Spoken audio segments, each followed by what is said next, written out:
How to set up the water temperature is very easy actually. So we have S, M, and P here.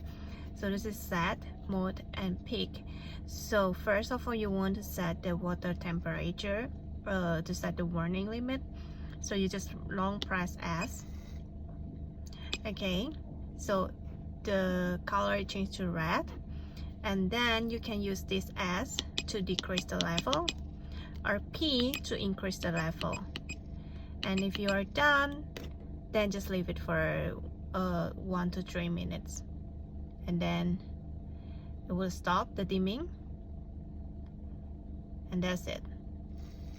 Yeah, so that's it.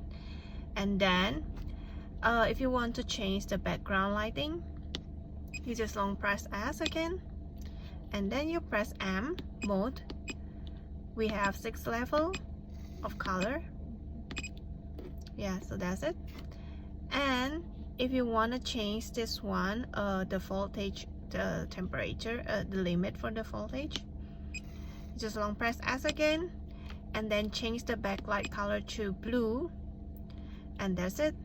So you can press P to increase, or either S to decrease.